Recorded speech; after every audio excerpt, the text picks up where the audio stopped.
सब तारीफें खुदाए बुजुर्ग व बरतर के नाम जो तमाम जहानों का पालने वाला है। दुरूद लामहदूद आकाए दो जहां की जात पर और आपकी आल पर तमाम रोशन निगाहों और बेदार समातों को सलाम अर्ज है। अजीजान मन, दुनिया में शायद ही कोई ऐसा अहले ईमान हो, कोई मुसलमान हो जो ये ना चाहता हो कि उसकी हर एक दुआ कबूल हो। यकीनन आप भी यही चाहते होंगे, और अगर आप ऐसा चाहते हैं तो फिर ये वीडियो आपके लिए एक बेहतरीन तोहफा और मुकम्मल पैकेज साबित होगी, क्योंकि इस वीडियो के बाद कोई ऐसी सूरत बाकी ना रहेगी कि जिसके बाद आपकी कोई दुआ कबूल ना हो, या फिर कोई हाजत पूरी ना हो, या फिर कोई मसला हो जो हल ना हो। और ये दावा मैं नहीं कर रहा, बल्कि ये दावा उस जात की बात है जो कोई खुद से बात नहीं कहते थे। बस आपने दो चीजें करनी है, एक काम आपने करना है और एक काम आपने नहीं करना। अजीजान मन, जो काम आपने करना है उसको समझने के लिए जरा हम माजी में चलते हैं। हम 2000 साल पीछे आ चुके हैं। कदीम जमाना है, अरब का खित्ता है जो मुल्क शाम का गिरदो नवा मालूम होता है। एक निहायत ही बूढ़ा शख्स है जिसके सर के बाल सफेद हो चुके हैं, बुढ़ापे की वजह से हड्डियां कमजोर हो चुकी हैं, और इस बुढ़ापे की हालत में वो दिल में औलाद की ख्वाहिश लिए आज अपने माबूद के सामने इंतहाई इज्जो इंकसारी से दरखास्त कर रहा है।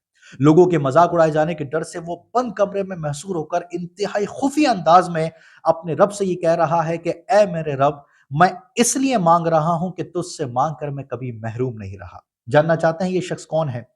अजीजान मन, ये हजरत ईसा अलैहिस्सलाम के खालाजात और बनी इसराइल के आखिरी अंबिया में से एक नबी हजरत जकरिया अलैहिस्सलाम है, जो मरियम अलैहिस्सलाम के पास पास बेमौसमी फल देखकर अपने रब से बुढ़ापे की हालत में औलाद मांग रहे हैं, क्योंकि वो जानते हैं कि जो रब मरियम अलैहिस्सलाम को बेमौसमी फल अता कर सकता है, वो बुढ़ापे में मुझे औलाद भी दे सकता है।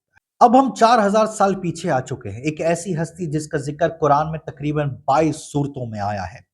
वो हस्ती अपने वालिद को बुतों को पूछते हुए देखती है तो उन्हें समझाती है, लेकिन जब वो नहीं समझते तो सारे बुतों को तोड़ देती है, जिसकी शिकायत बादशाह वक्त से की जाती है। तो बादशाह वक्त उन्हें जेल में डाल देता है, और फिर एक शूरा बिठाता है, और शूरा ये फैसला करती है कि इन्हें आग में डाला जाएगा। लिहाजा आग का एक बड़ा अलाव भड़काया जाता है और फिर उन्हें डाल दिया जाता है। समझाने वाले समझा रहे हैं, लेकिन वो हस्ती पूरे यकीन कामिल के साथ कि उनका रब उनकी हिफाजत करेगा, आग में कूद जाती है। जिसे अल्लामा इकबाल ने भी बड़ा खूब बयान किया था कि बेखतर कूद पड़ा आतिश नमरूद में इश्क, अकल है महवे तमाशाए लबे बाम अभी।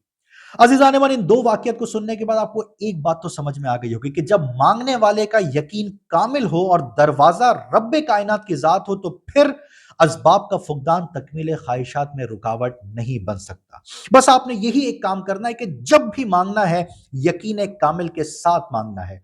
और दूसरा काम जो आपने नहीं करना, वो ये कि कभी भी आपने मांगना नहीं छोड़ना है, क्योंकि तिरमिजी शरीफ में रिवायत है, अल्लाह के नबी करीम सल्लल्लाहु अलैहि वसल्लम ने फरमाया कि जो अल्लाह से नहीं मांगता तो अल्लाह उस पर गजबनाक होता है, यानी गुस्सा करता है। और मुस्लिम शरीफ में रिवायत है कि और तुम में से जब कोई अल्लाह से सवाल करे तो यूं ना कहे कि ए अल्लाह, अगर तू चाहे तो मुझे अता कर दे, क्योंकि अल्लाह को कोई मजबूर नहीं कर सकता, अल्लाह के लिए अगर मगर इस्तेमाल नहीं हो सकता। अजीजान मन, मांगने के बहुत सारे तरीके हो सकते हैं, लेकिन सवाल है कि कैसे मांगा जाए। तो इसका जवाब खुद अल्लाह ताला ने कुरान में दिया है। सूरह ताहा में अल्लाह फरमाता है कि और अल्लाह ताला के लिए अच्छे नाम है, लिहाजा उन्हीं नामों से उससे सवाल किया करो। तरीके बहुत सारे हो सकते हैं, उन्हीं में एक तरीका, एक आजम तरीका भी है, यानी इस्म आजम का तरीका। और उलमाए हक ये बयान करते हैं कि जब अल्लाह को उसके किसी नाम से पूरे यकीन के साथ मांगा जाए तो वही नाम इस्म आजम बन जाता है। जैसे नबी करीम सल्लल्लाहु अलैहि वसल्लम का फरमान है कि अरहमर राहिमीन अल्लाह का एक ऐसा नाम है जिसके लिए उसने फरिश्ता मुकर्रर कर दिया, और जब भी कोई इंसान 3 मरतबा या अरहमर राहिमीन कहता है तो फिर फरिश्ता मुखातिब को कहता है कि मांग, क्या मांगना चाहता है, देने वाला तेरी तरफ मुतवज्जे है। अल्लाहु अकबर। इसी तरह अनस बिन मालिक रज़ियल्लाहु अन्हु से रिवायत है सुनन निसाई के अंदर के एक मरतबा हम नबी करीम सल्लल्लाहु अलैहि वसल्लम के साथ बैठे हुए तो एक शख्स को यूं कहते हुए सुना कि अल्लाहुम्मा इन्नी अस्अलुका बि अन्ना लका अलहम्द ला इलाहा इल्ला अंत अल मन्नानु बदिउस समावाति वल अर्द या ज़ल जलाली वल इकराम या हय्यु या कय्यूम इन्नी अस्अलुका। तो अल्लाह के नबी करीम सल्लल्लाहु अलैहि वसल्लम फरमाया, जानना चाहते हो कि इसने अल्लाह को किस नाम से पुकारा है? इसने अल्लाह को उस इस्म आज़म से पुकारा है कि जब भी इससे सवाल किया जाएगा तो उसे जवाब दिया जाएगा, और जो भी मांगा जाएगा उसे अता किया जाएगा।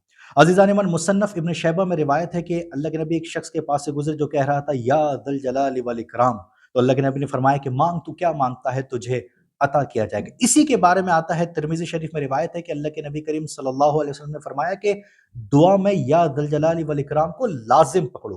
तिरमिज़ी में ही रिवायत है कि अगर अल्लाह को इस तरह पुकारा जाए, अल्लाहुम्मा इन्नी अस्अलुका बि अन्नी अशहदु अन्नका अंतल्लाहु ला इलाहा इल्ला अंत الاحد الصمد الذی لم یلد ولم یولد ولم یکن لہ کفوا احد۔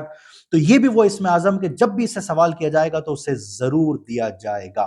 اسی طرح حضرت امام جعفر صادق علیہ السلام کا ایک قول منقول ہے کہ آپ نے فرمایا کہ اگر اللہ کو بے بسی کے عالم میں 5 مرتبہ یا ربنا یا ربنا یا ربنا کہہ کر پکارا جائے تو پھر اس کی فریاد ضرور سنی جاتی ہے۔ عزیزان من، وہ شخص جس کی ہر ایک دعا قبول ہوتی ہے اسے مستجاب الدعوات کہا جاتا ہے، اور یقیناً آپ بھی مستجاب الدعوات بننا چاہتے ہوں گے۔ تو اگر آپ ایسا بننا چاہتے ہیں تو پھر اس کا بھی طریقہ احادیث میں موجود ہے۔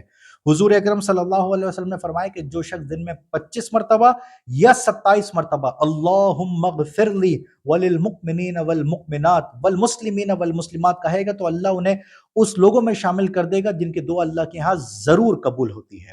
اب آخر میں بات کر لیتے ہیں اس اسم اعظم کی جو کائنات کو بدل کے رکھ دینے کی طاقت رکھتا ہے، جس کے ذریعے آسمانوں پہ جایا جا سکتا ہے، زمین پہ واپس آیا جا سکتا ہے۔ لیکن وہ اسم اعظم شاید اللہ کی یہی مشیت تھی کہ اللہ کے نبی کریم صلی اللہ علیہ وسلم نے اشارتاً بتایا، اور آپ نے فرمایا کہ وہ 3 صورتوں میں تلاش کرو اسے: سورہ بقرہ، سورہ آل عمران اور سورہ طٰہٰ۔ اور اگر ان تینوں صورتوں میں دیکھا جائے تو جو نام اللہ کا موجود ہے وہ ہے یا حی اور یا قیوم، اور بہت سے علماء حق کا یہی ماننا اور خیال ہے کہ یہی وہ اسم اعظم ہے کہ جس کے ذریعے اللہ سے مخاطب ہوا جائے، اللہ سے سوال کیا جائے تو اللہ تعالیٰ ضرور عطا کرتا ہے، بشرط یہ ہے یقین کامل کے ساتھ۔ اس لیے مولا کائنات حضرت علی کرم اللہ وجہ الکریم نے فرمایا تھا کہ اللہ تعالیٰ سے یقین بھی مانگا کرو۔ خدا سے دعا ہے کہ پروردگار ہمیں یقین کی دولت نصیب فرمائے اور ہمیں ہمیشہ اپنے در کا منگتا بنائے رکھے اور اپنے سوا کبھی کسی کا محتاج نہ کرے۔ آمین۔